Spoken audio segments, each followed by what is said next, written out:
YouTube is live.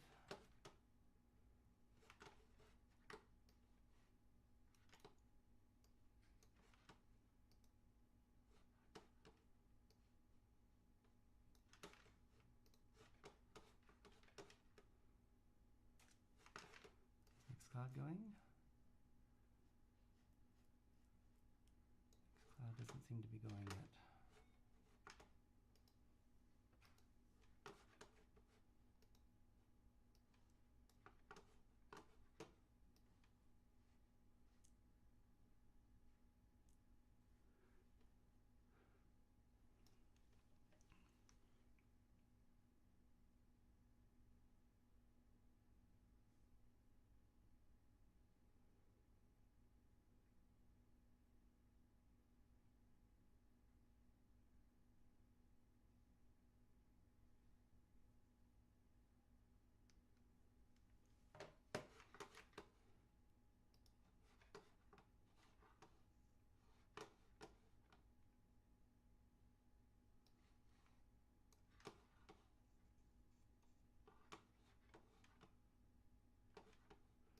Are you seeing something, Lily? Oh, that's...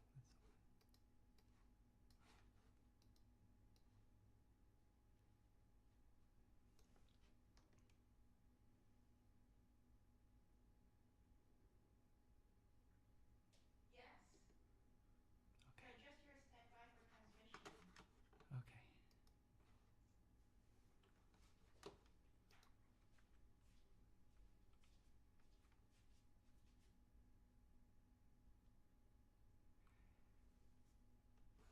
Okay. That's...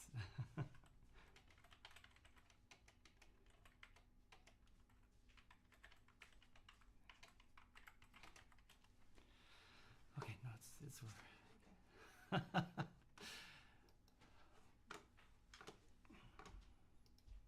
Hello, everyone. Sorry about that. We are streaming now. I am streaming on Mixcloud. I actually am also streaming on YouTube, and that was not working, and it is now. So, hi. I see there's a couple people out there, Tanya and Stephen and Lily, and I am so pleased that you all are here, ready here to talk about Autumn Ruminations. So, without further ado, I'll get right into it. This is a little bit different format than my DJ set, so I'm going to be not quite as proficient in making things happen, but they will. We'll talk about some music. And anyway, I have prepared a little bit of a talk about the piece, Autumn Ruminations. I think many of you, at least in the stream here, have heard it already. Because you're all my friends, and I appreciate that very much. So, in the chance that some of you may not have heard it, I will be playing the music video at the end of this discussion. But in the meantime, I just wanted to lead you through the composition of the piece and some of the interesting things that I tried to work into my telling of this story, because it is a story. Autumn Ruminations was intended to be a journal. I can't write words to save my life, but I can tell a story through music, and that's something that I was really inspired to do with Autumn Ruminations. So I think what I wanted to say mainly in Autumn Ruminations is that it's a composition about hope.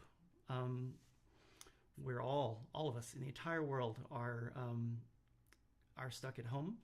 And we're facing unusual situations. Many of us have had concerts that are musicians, have had concerts canceled.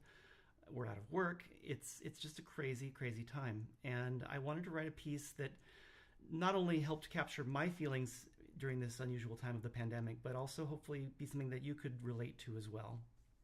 And I do have this strong sense of hope that we're on the way towards better times. We have to be patient. The vaccine, the Pfizer one, at least has just been approved by the FDA, and that's fantastic. So if we can just be patient and,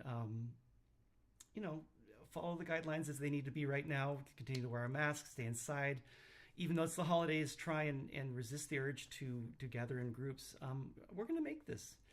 And that's why I wanted to write this piece, to be about hope for the future. So we're going to be stuck here inside, at least, before there's any kind of new sense of what the new normal is going to be for our world for at least another year, perhaps. So I wanted to write a piece for each season.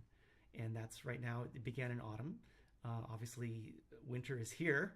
And in probably February, I believe I'll be releasing another short episode for piano and orchestra called for winter. And then in spring, and then summer, I'm going to put my money on that we're actually going to be in a better place, and we will have prevailed, and we're going to be into whatever the new normal is. I can't say the old normal, but the new normal that we're going to be having. And so I am excited to share this musical journey through the seasons with you.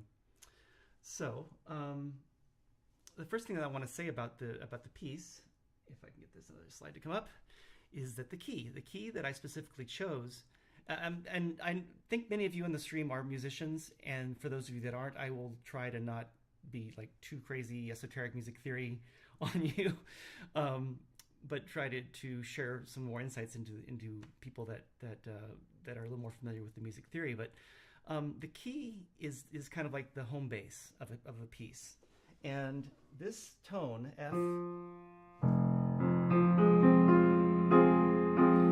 F. F minor. And F, a minor key sounds kind of sad, whereas a major key might sound more happy. Now, what's interesting about this piece, which is in what's called Dorian mode, is that it's not all minor. Normally, a minor scale goes like this. And when you're playing chords,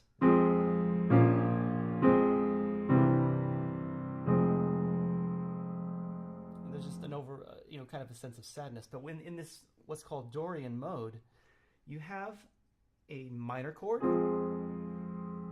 and then you have a major chord. And to me, that typified the sense of hope, because yes, maybe we're not in the best place right now, but there is hope. And Dorian mode has been around for centuries. There's lots of famous pieces that use the Dorian mode. Scarborough Fair is a common one.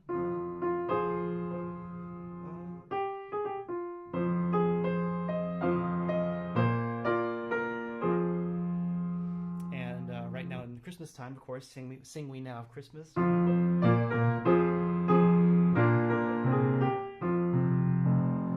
So all those pieces are in Dorian mode.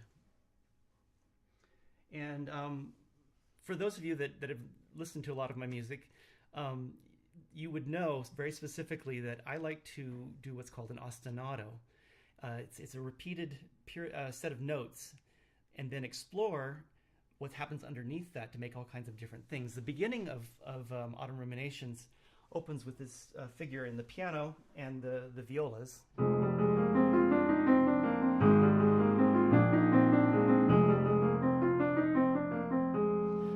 That figure is actually what's called an ostinato. And that repeats over and over again as what happens below it, the bass line, changes. And that sounds kind of sad. Feels like we're going somewhere. But we're back to our home base again. So now I'm going to share an excerpt from the actual recording. So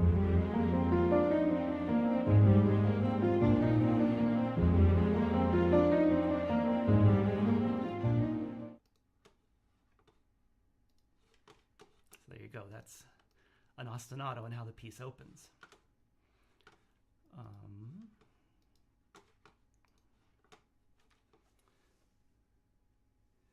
And then after the ostinato, so we switch slides. There we go. Okay. I open with what's called the ruminating, my main theme, and it starts with just the piano solo.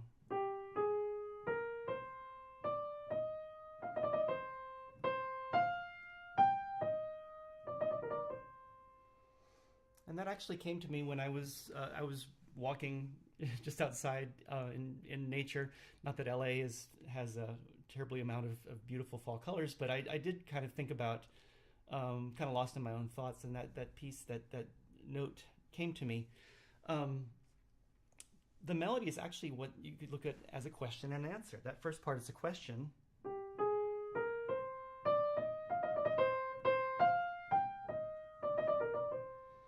And then we repeat it.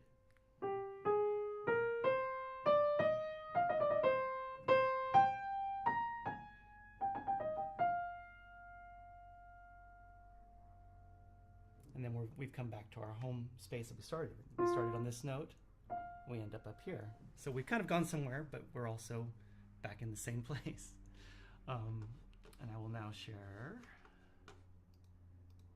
that excerpt.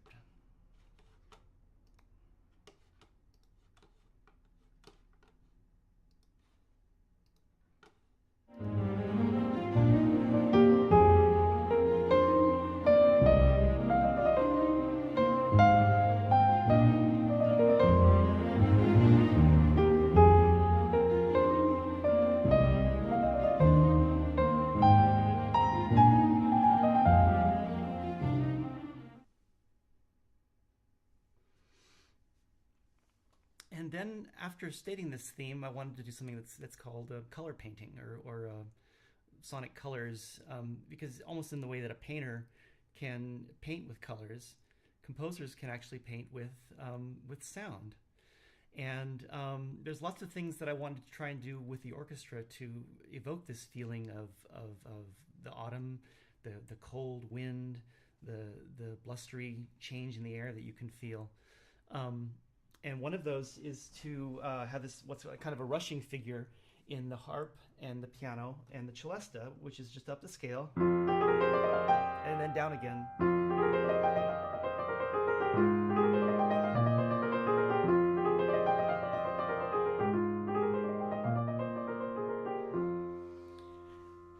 And then there's a kind of secondary theme that comes in the violins. And the celeste, I'm sorry, the crotales. Crotales are little tuned cymbals. Oh, sorry.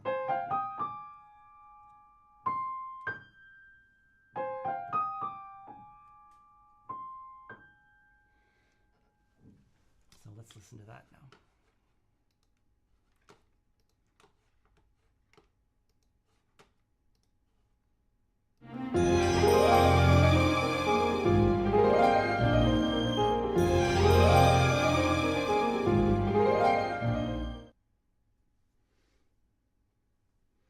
And then I wanted to return to the main theme.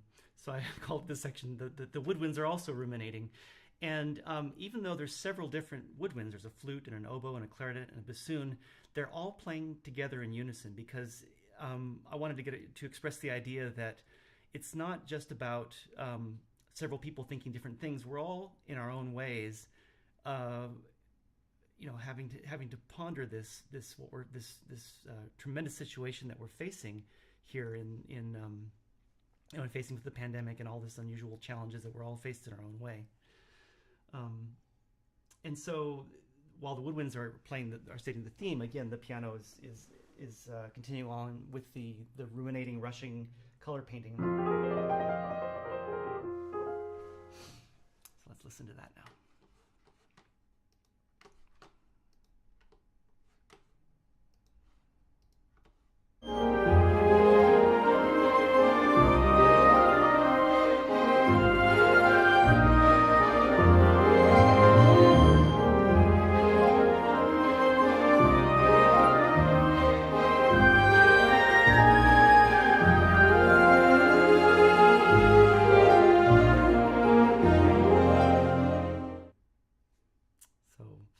And the cellos have a chance to answer the woodwinds.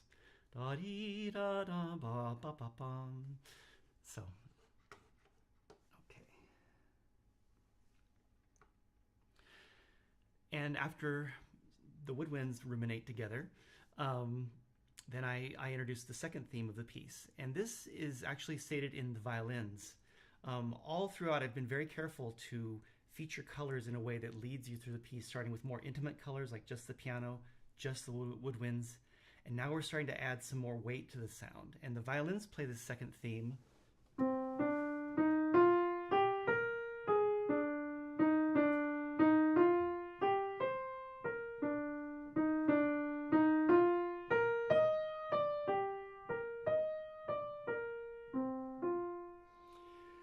And they're playing this in kind of a middle range. And the violins in this range, it starts out kind of woody, which you think of the wood, you think of the forest. But it's not a bright singing sound. It's more of an introspective place. And the color that you choose to play the instruments that you choose to play a certain color absolutely is deliberate. You think about the way that these instruments sound in these different ranges, and so you always want to choose one that will give the right feeling. And as a film composer, this actually is totally essential. We're doing this all the time, where we think about what emotion we want to convey and how to pick instruments and colors that will make the audience feel that while they're watching the film. One other thing I wanted to say about the way the second theme is constructed is that it's all about tension and release. Most music is. You start with you set up something that has some tension to it, and then you release it. There's some tension, and then it releases, but then it goes right back into more tension.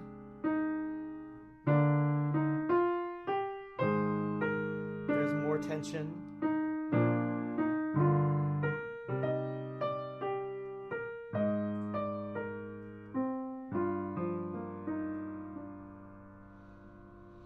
And following that, I wanted to return back to our ruminating theme, but we have to take it somewhere further. We have to go somewhere else with it now. And one of the other things that, for people that listen to my music for a long time, I also like to play a lot with rhythm. I might have I might set up something that's going at a certain tempo, but then there's something else that's going to be happening in a faster tempo or a conflicting tempo. And so that's another way that as a composer, you create tension and release. And in this piece is all in a beat of 3. 1, 2, 3, 1, 2, 3, 1, 2, 3, 1, 2, 3. And when we come back to this theme now, in the violas and the cellos playing in a super passionate register, is that there's a beat of 2 across that 3. So it's 1, 2, 3, 1, 2, 3, 1, 2, 3, 1, 2, 3. And to further make things kind of shake it up rhythmically, I have the piano return with a counter melody to this that's happening on all of the offbeats. So if we're setting up this melody with the chord changes in the piano, it's kind of a rolling theme. I have in the top note is playing the counter melody on totally the offbeat.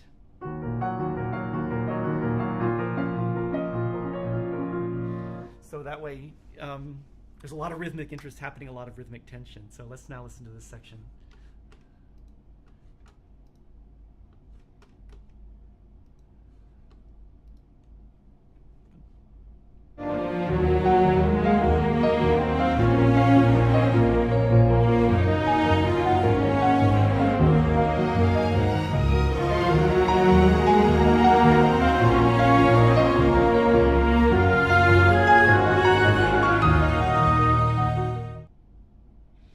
So now it feels like we're going somewhere. It feels like we're really building up. So we have to. Sorry for having a little bit of trouble with the presentation software here. Okay.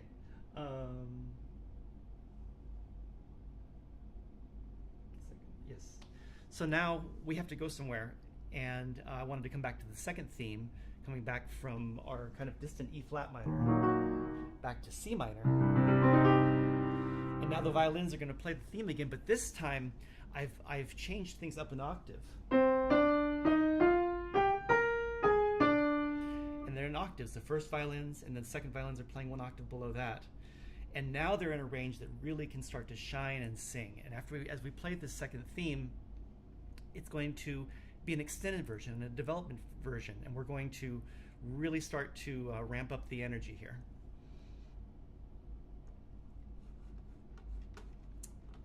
And one of the things that I wanted to say about having the violins in a brighter register, the cellos have been playing in this really bright, exciting place. And now to have the violins play the second theme again, they have to find a way to match that same intensity. So that's why I've brought them up and playing them in what's called octaves, where there's the first violin's playing up here, and the second violin's playing down there.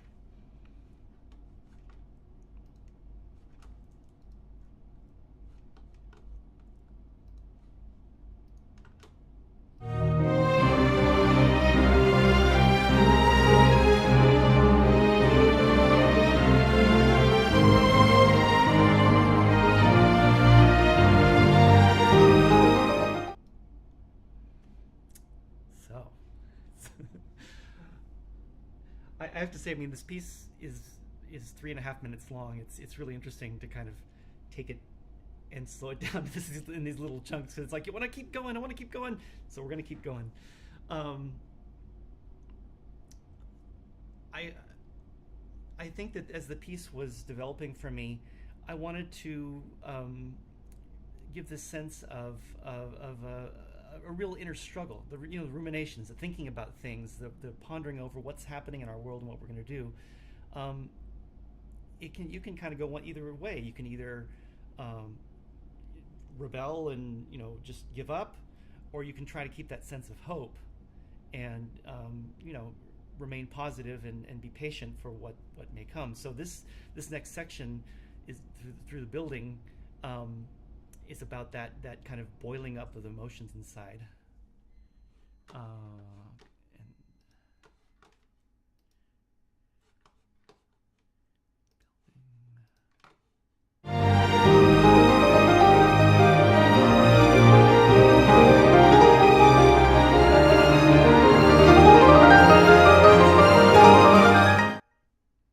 And that's where we're right to the next section. The climax of the piece is really that emotional height of the excitement just from listening to the music, but then I think emotionally and ruminatingly, it's like, aha, this is the aha moment. This is the place that everything's been building up to until this point. And you reach this point where it's kind of, but it feels like an arrival, but we're still not done with the journey.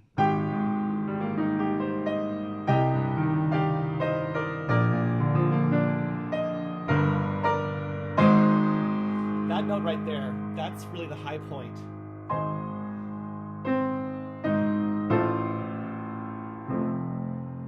And there we are. You hear that note, that chord. It's a major chord. So for even all this turmoil that we've been feeling this entire piece, I felt it was really important to end on a space of positivity. And so that sense of no matter what's going to happen, I would rather choose the way of being positive, and the patient way and the way of hope. So here's how that plays out in the score.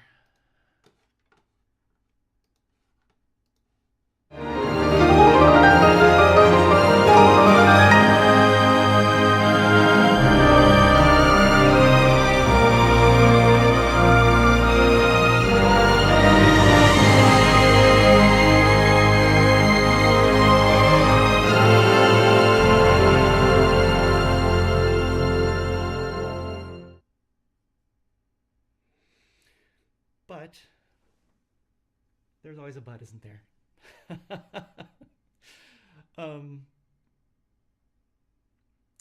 We aren't there yet. It is going to still be some time. I have a whole other 3 movements of this piece to write, which means I have a whole three other seasons that we're going to have to get through before we hopefully reach that place of the new normal, the new world. So I felt it was important to return to our ruminating theme again. And again, for all this stuff that happened in this big sense of space and this inner struggle, it really comes back down to we're left alone with our thoughts. So from the instrumentation point, I wanted to return to the solo piano.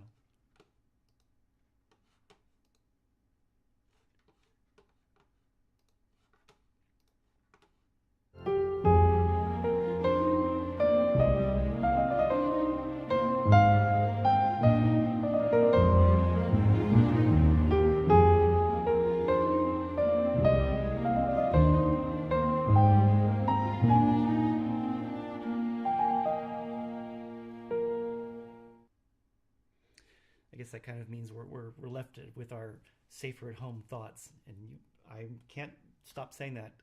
we got to be safer at home. And I know most of my friends are. So I appreciate all of us that are doing our part to try and keep everyone safe. So end of the soapbox.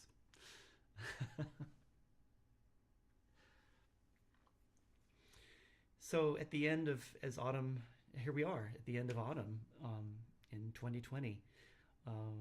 Autumn fades away, and winter is coming. So I wanted to kind of give one more sense of the wind blowing through the trees and the leaves blowing, and the sense of settling down for the winter, which in some parts of the world it's already here in full swing, but in Los Angeles it still feels very much like kind of a cooler summer. But so take the music instead of what we're actually experiencing outside here.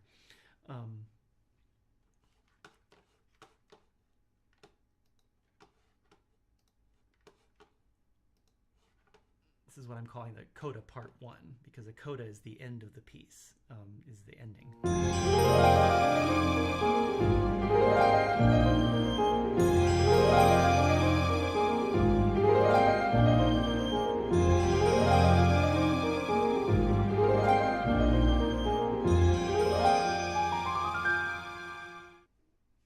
Just kind of fading away. The whole everyone in the orchestra is written to play quieter and quieter and quieter and quieter, and then when they actually stop, the piano goes up to a very high place, and these chords that they are playing, that the piano is playing,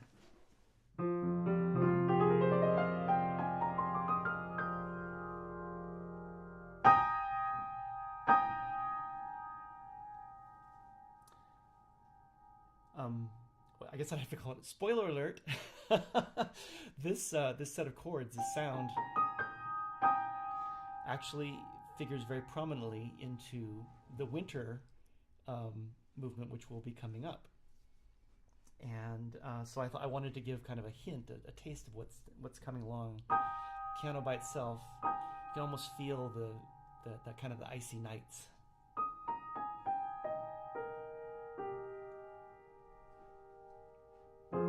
We come back to our home place right now. This is F minor chord, and the strings, just the strings, and are behind the piano playing those last 3 notes. They kind of set a sense of finality as autumn fades away. And ultimately, when this piece is done, it will just proceed on into winter. But right now, Autumn Ruminations, that's the end of the piece. So we'll listen to that last section.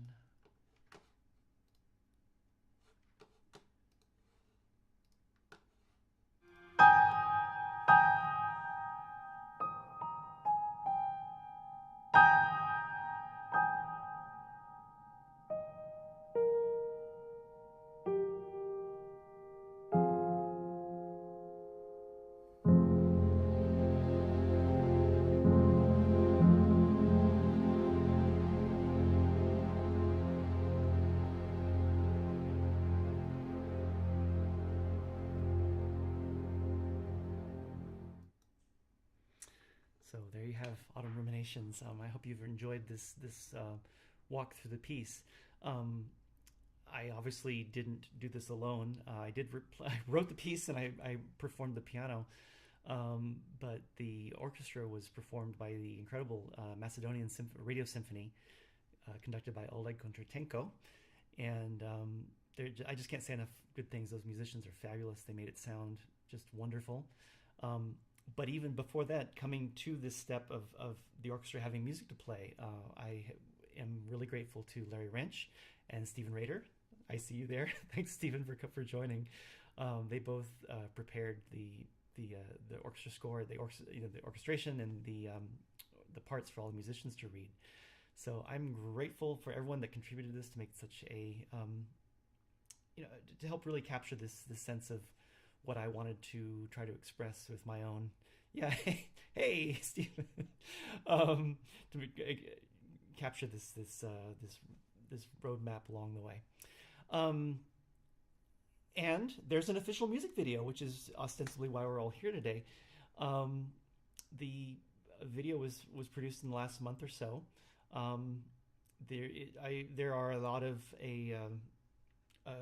I have to be honest. There's a lot of stock footage in there because it isn't possible right now to go out and have a big crew try to capture these incredible shots that I hope you'll enjoy. But it's going to be on YouTube. Actually, the premiere actually should be live now as we speak, but you guys are probably going to be the first ones to see it. So I will play it now, and then I will actually take some questions. For those of you that are here, I have 5 CDs that I will be sending out to people. Basically, I'm going to for people that are actually going to type into the Mixcloud chat. That's where you have to type, and I'm going to type in there that this is where the questions start. So the 5 CDs I have 2 from the seasons 1 and 2 of Young Justice. I have Batman versus the Cape Crusaders, which is an awesome big band Neil Hefti style score. It actually Adam West was was the main voice of Batman, and Burt Ward and Julie Noir, and also the second CD, which is Batman vs. Two-Face, the sequel. This was actually Adam West's last project, and it was really amazing to work with him on that. And of course, I mean, I work on this with my dynamic music partners, Michael McQuistion and Lolita Ritmanis, who I am grateful to share all this with you. Their music is awesome. I would be happy to share it with you. And the last one that I'm going to share, this is a rare one. This is actually Batman Beyond: Return of the Joker, which came out 20 years ago today, December 12th, the year 2000. The CD isn't in print anymore, so this is going to be a special one to give away. So basically the way it's going to work is I will take the first 3 questions in the chat after I type in and say the chat's open. And then the last 2 are actually going to be trivia questions. So sit back and enjoy, and let's watch the music video for Autumn Ruminations.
Okay. I hope you all enjoyed that. I am really grateful for the chance to share it with you all. And now, let's ask some questions. I'm going to type in the chat right now. And we will give away these first 3 CDs to the first 3 questions. Make them good. Good questions, please.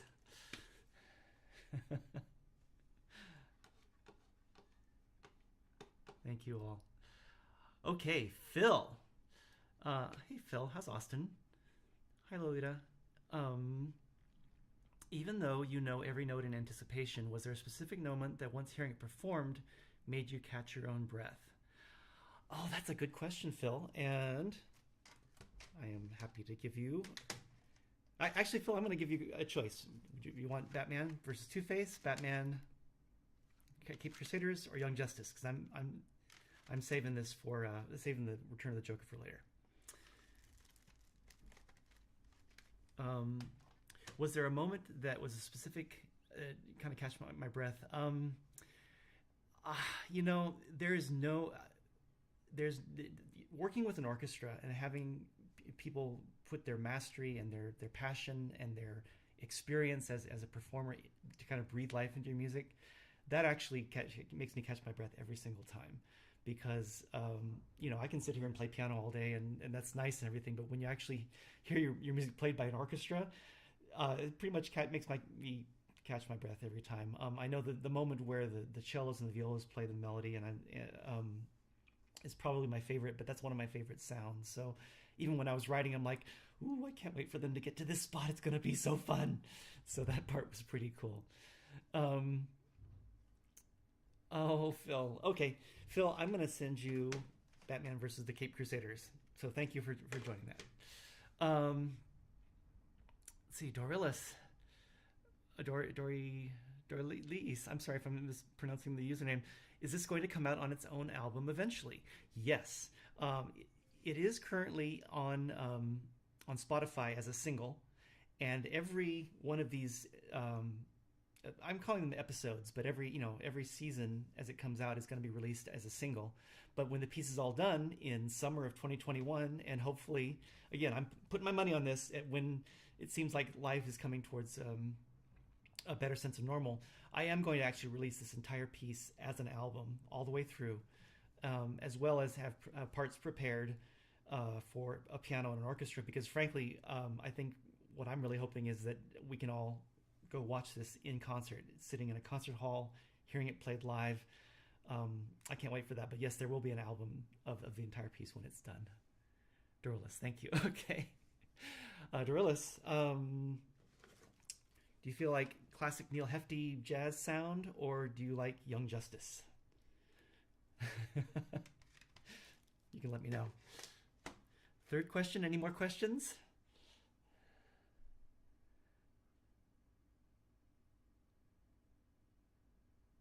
Oh, Paula in Minneapolis. Hi, Paula. I appreciate you joining. Thank you.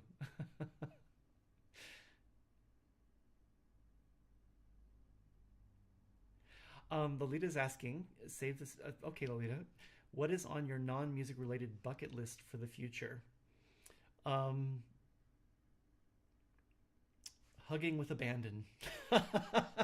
Because right now that ain't going to be happening. Travel would be nice. Just Lolita, as I mentioned earlier, is one of my composing partners and very dear friend, along with Michael. I'm just really excited for the future, for us to continue down this road as composers together. I'd love to be able to go back. One of my passions, apart from writing music, is flying, aviation, and I can't wait to get out and go flying again.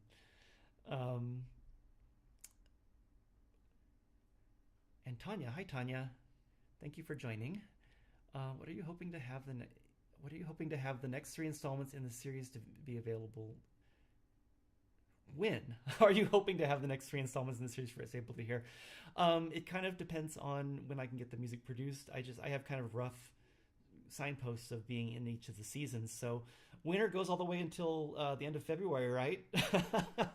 I do believe I'm actually working on winter right now. I do think winter is going to be out probably in February, which means spring will probably be in April, and then the summer, which will kind of round out this whole series, will probably be in July. And Paula, you have to let me know which CD you would like. Any other questions from friends? Again, I'm just thrilled that you all came to join the stream today and let me share this with you. It really means a lot to me. I know there's also a little bit of a delay in the typing.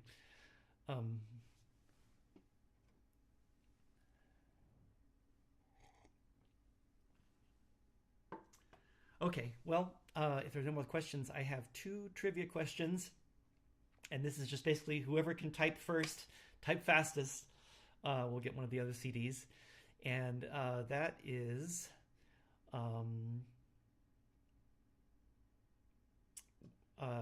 well, if you can listen to the audio on Spotify. Oh, one is down. Who is that? Okay, one more question, Phil. I will get to you. One is down asked me, how did you connect with that particular symphony orchestra? Email advertising works, and word of mouth works. There's a couple different orchestras that are really making quite a business of recording film music for Stacy. They are recording film music for composers, and this Macedonian orchestra has a really good word of mouth, and they also send out. They had been emailing me for a while, making me aware of their work, but several of my friends have worked with them also, and I've heard their scores, and they sound great. So it's obviously would be a situation where I would love to work with the orchestra, and conduct with them, but it's not even going to happen right now, even if it was not COVID times. So it all happens over the internet. Oleg is a wonderful conductor. He looked at my score and communicated to the musicians what it was going to be. And I was actually watching the session on Skype, and was able to give feedback as they put the piece together. But yeah, word of mouth. They're a great orchestra. I'm definitely going to be working with them for the rest of this piece, as well as probably some other film projects that are coming down. Phil, do I want there to be a film accompaniment at some point? To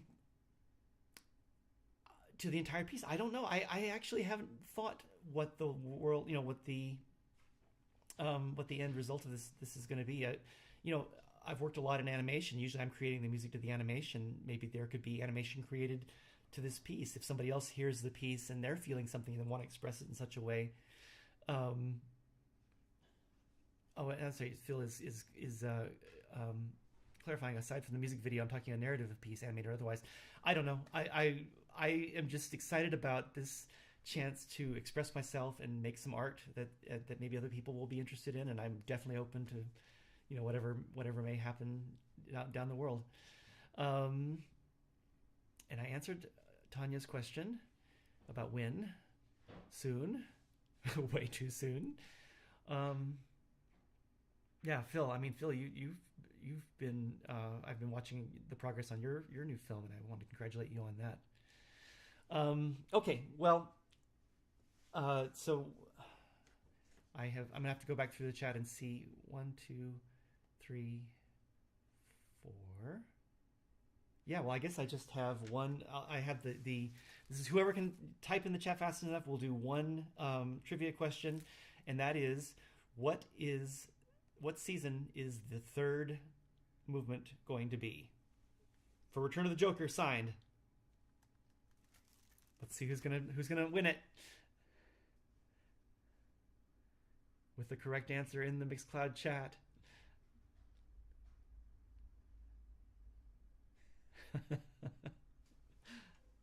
Anyone? Spring! It is spring! Yes, it is. I know that wasn't really too hard, but I wanted to see who could be on top of it. Paula, I will send this to you signed. Thank you so much. That's all I have to share with you guys today. I just want to say, keep on the lookout on social media, Instagram and Twitter and Facebook. I'll definitely be talking about winter as it comes up. Look for it to drop around February. My DJ alter ego, the KR Protocol, is still doing dance parties every Saturday, third Saturday of the month, and kind of more of a electronic, darker underground sets on the first Tuesday of every month. So the KR Protocol, look for those live stream clubs. It's the same link, mixcloud.com/live/the KR Protocol. Thank you again, everyone, for joining and checking this out. And again, it means a lot to me. I'm happy to have shared this with you, and we'll look forward to communicating with you all in the future. So drop me a comment on Facebook or Instagram, and it'd be nice to hear from you. So anyway, all of you take care. Have a wonderful day, a wonderful weekend, and see you again sometime soon. So long.